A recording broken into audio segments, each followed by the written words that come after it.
Hi everyone, this is a Dual HS130 phonograph with built-in amplifier. This belongs to one of my best friend George. He also helped me with my channel and finding me some vintage audio equipment.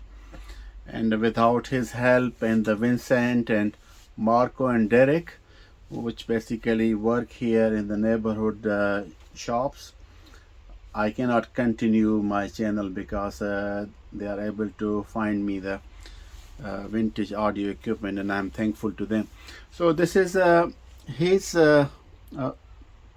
phonograph gramophone with the amplifier. Dual is a good German brand. This is from 1974. This is not working. So we're going to open it up to see what is the problem. It looked like it's not turning it on at all. First we remove the cartridge.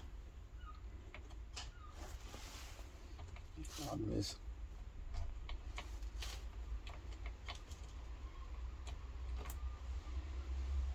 you put it here, then you remove the weight on the arm.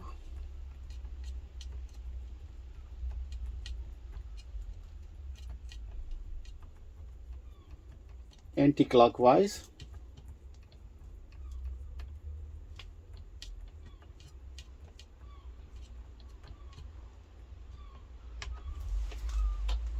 Put this aside, and then here, I don't know if you are able to see, but here is the ring which we need to remove. I changed the camera location so you will be able to see it very well. So you need to take this out, and over there is the ring. You need a thin screwdriver perhaps, and then you go, that is the gap. Basically you can pull out that ring, and that's the ring.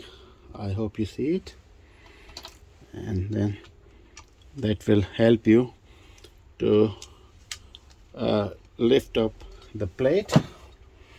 And then we need to open these two screws.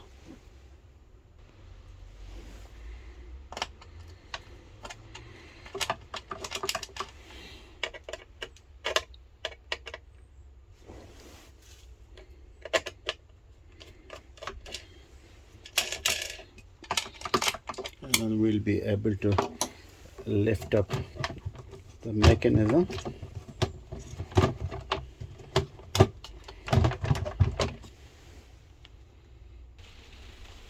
So this is the mechanism out of way.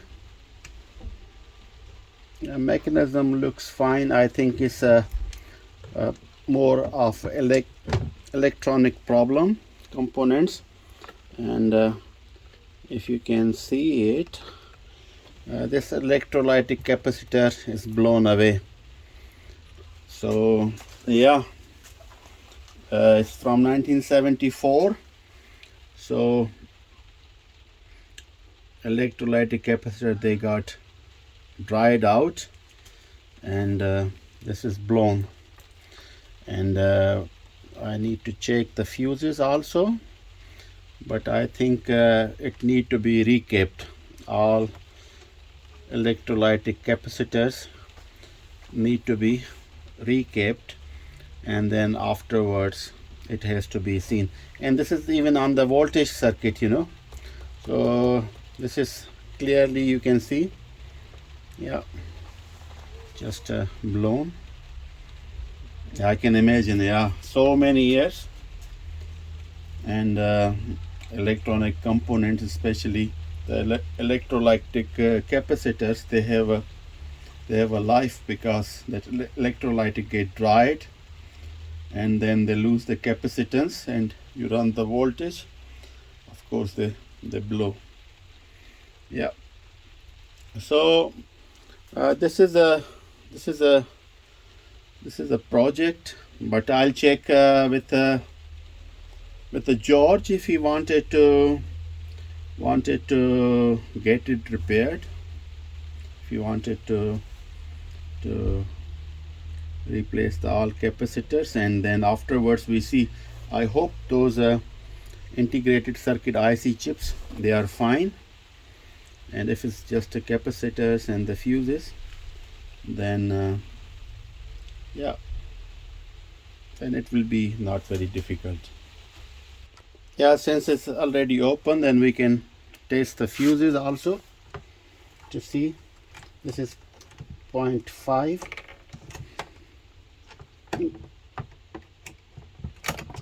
ampere. So you have to put the multimeter at the ohms, and then you see if its fuse is fine. Yeah, let me show you. This fuse is good. And put in back. Let's try this one.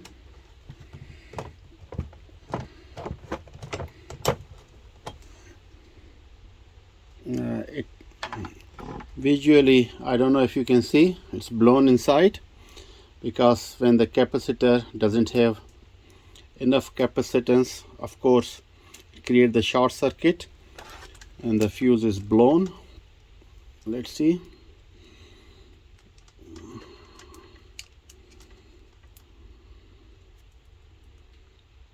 Yeah, this fuse is kaput. I put it back because this is also for the voltage rating. And then let's see this one. You need to be very delicate. And this, I hope you can see this. Visually is okay. You can see a thin wire inside. All fuses are 0.5 ampere, means 500 milliampere. And let's see.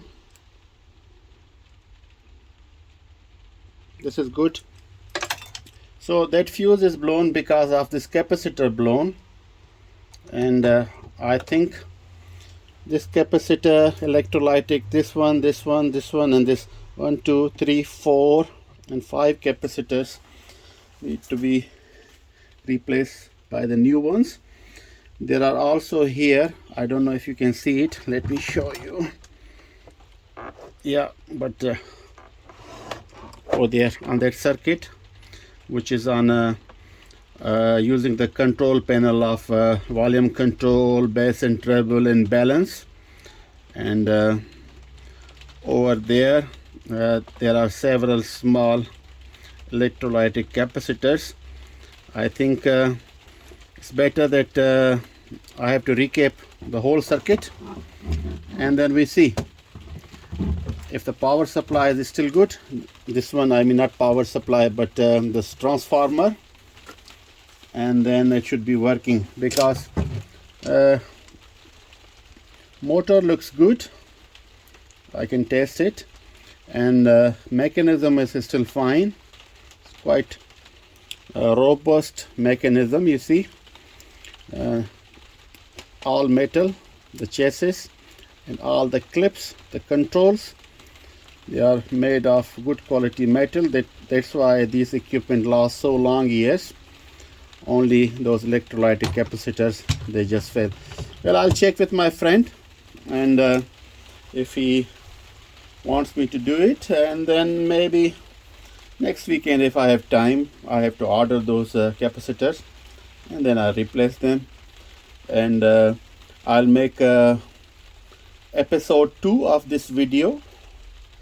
Then you can see if it's fully functional, or even after recap, because you know there is always, when the capacitors lose their actual capacitance, so the voltage and the current in the circuit increases, and there is a risk to the semiconductors, especially the IC chips. You know, if they are blown, those ICs, I don't think they will be available to buy anymore. Capacitors relatively are available for the value, may not be on the same size, but with the same capacitance and the voltage, they are available. That's not a problem. But those integrated circuits and semiconductor, if there are special transistor, those are hard to find, and of course they are more expensive. Then it's not worth to repair the equipment, which overall doesn't worth that much, you know. But this will be a project I'll check with my friend, and if he want me to engage further, of course it's my pleasure. I will do for him, no problem. And I'll make a continuation of episode number 2 for this Dual HS130 Phonograph from 1974. I'm not closing it. I keep it like that. I will contact him, and then yeah, it will be a good project. Anyhow, thank you very much for watching. Until next time, bye bye.